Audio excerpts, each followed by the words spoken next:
Assalamualaikum to everyone. Hopefully all students are safe and healthy. Now we will going to discuss our lecture subject math chapter number 3 logarithm exercise 3.1. Question number 1, express each of the following scientific notation. कह रहा है आपको question दिया जाएगा standard form में या orderly form में question दिया जाएगा, उसको आपने किस में चेंज करना है, साइंटिफिक नोटेशन में आपने चेंज करना है। अब सबसे पहले आपको बताना चाहिए स्टैंडर्ड फॉर्म कौन सी होती है यानी कि ऑर्डरली फॉर्म कौन सी होती है।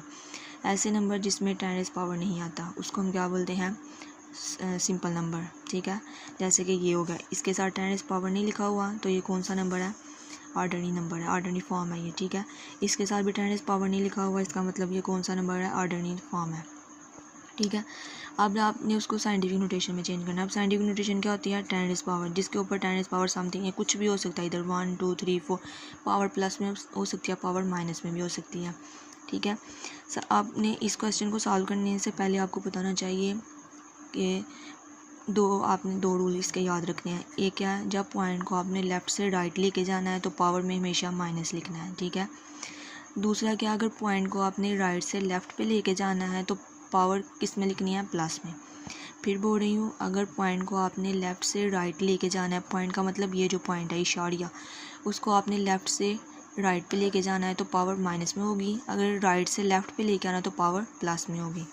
ठीक, अब ये क्वेश्चन को सॉल्व करने के 2 तरीके हैं, 3 तरीके। आप इसको कैलकुलेटर में डायरेक्ट भी कर सकते हो, लेकिन हम इसको सॉल्यूशन इसका सॉल्व करेंगे। कैसे करते हैं, आपके पास 5700 लिखा हुआ है, इसको उसने बोला है आपने किस में चेंज करना है, साइंटिफिक नोटेशन में चेंज करना है।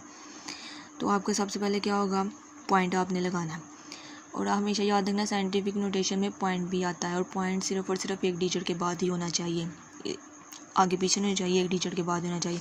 वो डिजिट में ज़ीरो इंक्लूड नहीं होगा। ठीक है, 1 से लेके 9 तक जो मर्जी हो सकता है, लेकिन ज़ीरो नहीं हो सकता। अब क्या लिखा हुआ उसने, 5700। सबसे पहले मैंने आपको क्या बताया, पहला रूल क्या है, आपका एक डिजिट के बाद पॉइंट होना चाहिए। वो क्या होगा, एक डिजिट के बाद मैंने पॉइंट लगाया, उसके बाद मैंने बाकी वैल्यू लिख दी, मल्टीप्लाई। अब मैंने डिजिट के बाद पॉइंट लगाया ना, उसकी जगह आपने 1 लगाना है, उसके बाद कितनी वैल्यूज़ है 1 2 3, उतने आपने 0 इंक्रीज़ कर देने हैं। ठीक, फिर बता रही हूँ, सबसे पहला स्टेप आपका क्या होगा कि आपने एक डिजिट के बाद, एक इंटीजर के बाद आपने पॉइंट लगाना है, उस एक के बाद आपने पॉइंट लगा दिया, फिर आपने बाकी वैल्यूज़ वैसे लिख दी। अब पॉइंट की जगह पे आपने 1 लगाना है, उसके बाद कितनी वैल्यूज़ हैं, 1 2 3, उतने आपने 0 इंक्रीज़ कर देने हैं। ठीक है, फिर आपने क्या करना है, 5.7, ये तो आपका वैसे ही रहेगा, मल्टीप्लाई 10 पावर 3 कैसे बनेगा, 1 2 3 3 0 है ना, मैंने 10 पावर 3 कर दिया। अब 5.7 मल्टीप्लाई 10 पावर 3 आ गया। अब सेकंड इसका स्टेप क्या होता है, सेकंड मेथड इसका क्या होता है कि आप इसको डायरेक्ट भी कर सकते हो। कैसे, मैंने सबसे पहले आपको क्या बताया, अगर पॉइंट, ये वाला रूल आएगा, इधर पॉइंट राइट से लेफ़्ट पे जा रहे हैं तो पावर प्लस में आ गई, इधर से मैं इधर पॉइंट को लेके आ रही हूँ, अगर पॉइंट नहीं है तो मतलब वो राइट से स्टार्ट होगा पॉइंट। ठीक है, अगर पॉइंट नहीं है, क्वेश्चन में पॉइंट नहीं है तो मतलब वो राइट से पॉइंट स्टार्ट होगा, राइट से मैं लेफ़्ट पे आ रही हूँ, मैंने 1 2 3 डिजिट क्रॉस किया, तो एक के बाद आपने पॉइंट लगाना, एक के बाद मैंने पॉइंट लगा दिया, कितने डिजिट क्रॉस करके आई हूँ, 1 2 3, तो आपने 5.7 मल्टीप्लाई 10 पावर 3 लिख देना। डायरेक्ट भी आप इसको वैसे कर सकते हो। ठीक, उसके बाद सेकंड क्वेश्चन है, सेम ऐसे ही है सेकंड क्वेश्चन भी। आपने पहला स्टेप क्या था, आपने एक वैल्यू के बाद आपने पॉइंट लगाना है, एक वैल्यू के बाद मैंने पॉइंट लगा दिया, बाकी मैंने वैल्यूज़ वैसे ही लिख दी, मल्टीप्लाई। अब पॉइंट की जगह मैंने 1 लगाया, उसके बाद कितनी वैल्यूज़ हैं, 1 2 3 4 5 6 7, तो मैंने इधर 7 0 इंक्रीज़ कर दी। ठीक है, अब मैंने वो 7 को पावर में लिख लिया, 10 पावर 7 लिख लिया। उसके बाद ये आपके पास ये आंसर है 4.98। 0 भी ना भी लिखें तो आप पता चला, अगर हम इसको, अगर ये आपके पास साइंटिफिक नोटेशन है, अगर मैं इसको ऑर्डरली फॉर्म में लिखूँगी ना तो आपके पास ये बनेगा। ठीक है, कैसे बनेगा वो हम आगे जाके देखते हैं। ठीक है, अब इसको आप डायरेक्ट भी लिख सकते हो। कैसे, 1 के बाद आपने पॉइंट लगाना है, तो आप कितने डिजिट क्रॉस करके आए, पॉइंट इधर से लगाना स्टार्ट करना है ना, 1 2 3 4 5 6 7, 7 के बाद आपने 7 आपने डिजिट क्रॉस किया तो आपने 10 पावर 7 लिख लिया। समझ आ गया। उसके बाद थर्ड वाला क्वेश्चन आपने वो ट्राई करना है। आगे 4 वाला क्वेश्चन क्या है, 416.9। अब आपने इसका क्या करना है, पॉइंट पहले से ही दिया हुआ है, सॉरी पहले पॉइंट पहले से ही दिया हुआ है, तो आपने जस्ट पॉइंट को एग्जैक्ट जगह पे लेके आना है। कैसे, कौन सी एग्जैक्ट जगह होती है कि वन वैल्यू के बाद आपने पॉइंट लगाना है, तो आपके पास 0.4 के आगे आना चाहिए था ना, तो आपने पॉइंट इधर लेके आना है। तो आपने कितने डिजिट क्रॉस किए हैं, 2 डिजिट क्रॉस किए हैं, 1 और 2, तो आपने इसका आंसर क्या आएगा 4.169 मल्टीप्लाई 10⁻²। और हम ऐसे ही इधर भी किया है कि मैंने पॉइंट को इधर से मैं इधर उठा के लेके आई हूँ, इधर से, ये पहले इधर था, मैं इधर उठा के लेके आई, पॉइंट की जगह मैंने 1 लगाया और कितनी वैल्यूज़ हैं 2 हैं, 2 0 लगाए और 10⁻, आपके पास 2 है, 2 0 था, 10⁻² हो जाएगा। ठीक, उसके बाद क्वेश्चन नंबर 5 आपने खुद करना है। आगे क्वेश्चन नंबर 6 क्या है 0.00643।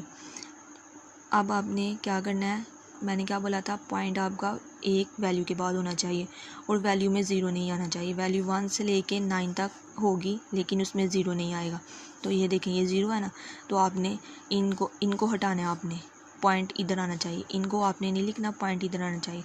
तो आपने क्या लिखा है 6.43 मल्टीप्लाई 10⁻, कितनी पॉइंट को किधर उठा के इधर लेके आए ना, तो कितने डिजिट क्रॉस किए 1 2 3, तो आपके पास -3 आ जाएगा।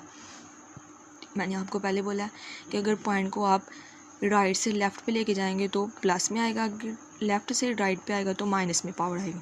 तो मैंने इधर माइनस में पावर लिख दिया। अब देखिए, अगर हम इसको दूसरे मेथड के साथ करें 6.43 डिवाइडेड बाय,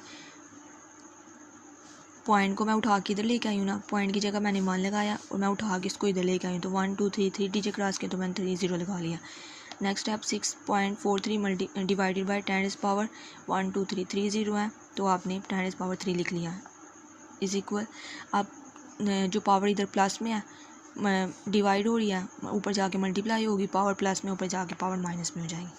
ठीक है, उसके बाद क्वेश्चन नंबर 7 खुद करना है, क्वेश्चन नंबर 8 भी आपने खुद करना है, क्वेश्चन नंबर 9 भी आपने खुद करना है। और क्वेश्चन नंबर 10 क्या है, आपके पास 275,000। अब आपने क्या करना है, पॉइंट को इधर से इधर लेके आना है, 1 वैल्यू इधर से आपने इधर लेके आना है पॉइंट।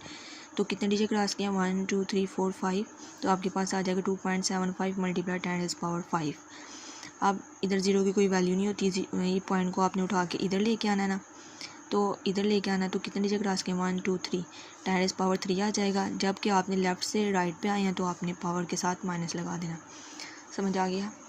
उसके बाद आपके पास क्वेश्चन नंबर 2 है, express the following number in order notation. पहले आपने ऑर्डनरी से किसमें चेंज किया, साइंटिफिक नोटेशन में। अब आपने साइंटिफिक नोटेशन में आपको क्वेश्चन दिया जाएगा, उसको आपने ऑर्डनरी फॉर्म में लिखना है आपने। ठीक है, क्वेश्चन आपका ये है 6 मल्टीप्लाई 10⁻4 -4। अब 6 तो आपका आएगा एज इट, 6 तो आपका आएगा ही आएगा। ठीक है, अब आप -4 है ना, तो माइनस में मैंने क्या बोला है कि अगर माइनस में पावर होगी तो पॉइंट जो है ना पहले इंक्रीज़ करने हैं, सॉरी 0 पहले इंक्रीज़ करने हैं। अगर पावर आपकी माइनस में होगी तो आपने वैल्यू से पहले 0 लगाने हैं। इधर मैं लिख देती हूँ, पावर अगर आपकी माइनस में होगी तो जो 0 आपने लगाने हैं वैल्यू से पहले होंगे। ठीक है, अगर आपकी पावर प्लस में होगी तो जो आपने वैल्यूज़ के बिफोर वैल्यूज़ और आफ्टर वैल्यूज़। ठीक है, अगर आपकी पावर माइनस में होगी तो वैल्यूज़ 0 पहले लगाने हैं, अगर पावर प्लस में होगी तो 0 बाद में लगाने हैं वैल्यू के। ठीक है, इधर आपकी पावर किस में है, माइनस में है, तो आपने 6 से पहले 0 इंक्लूड करने हैं। तो आपके पास क्या आ गया, -4 है ना, तो एक वैल्यू ये 1 2 3 4 और आपने इधर 0 लगाना, मतलब आपने 3 0 इंक्रीज़ करना है और चौथा ही आपके पास 6 वाला होगा, 1 2 3 और 4, 1 2 3 4। समझ आ गई। आप इसको दूसरा मेथड इसका क्या है, 6 मल्टीप्लाई 10⁻, अब इसकी जगह उसने लिखा हुआ है 6 मल्टीप्लाई 10⁻⁻4 है ना, तो माइनस में आपने पावर आपकी माइनस में नहीं आनी चाहिए, प्लस में करने के लिए आप इसको ओवर के नीचे ले जाएंगे तो 10⁻4 आ जाएगा। तो आप 10⁻4 है ना, तो आपने उतने 0 इंक्रीज़ कर दिए, 1 2 0 3 0 और एक आपके पास ये वैल्यू आ गई। ठीक, उसके बाद आपके पास सेकंड क्वेश्चन है 5.06 मल्टीप्लाई 10⁻10। अब आपने क्या करना है, प्लस में सबसे पहले आपने पावर देखनी है, अगर प्लस में है तो आपने वैल्यू के बाद 0 इंक्रीज़ करने हैं, अगर माइनस में है तो वैल्यू से पहले 0 इंक्रीज़ करना है, प्लस में है तो उसका मतलब आपने बाद में इंक्रीज़ करना है। कैसे करेंगे, 10 इज़ पावर 10 है ना, तो आपके पास टोटल 10 वैल्यूज़ होनी चाहिए, आपने उसको कंप्लीट करना है, टोटल 10 वैल्यूज़ आपने कंप्लीट करनी है। 3 तो आपके पास ये होगी ना, बाकी जो है उसकी जगह आपने 0 लगा देनी है। 5 0 6 1 2 3 4 5 6 7 8 सॉरी आपने 5 तो ये है ना, मतलब पॉइंट के बाद आपके पास 10 वैल्यूज़ कंप्लीट होनी चाहिए। 5 आपके पास ये आ गया, 2 आपके पास ये हो गई और बाकी आपने 0 इंक्रीज़ करना है।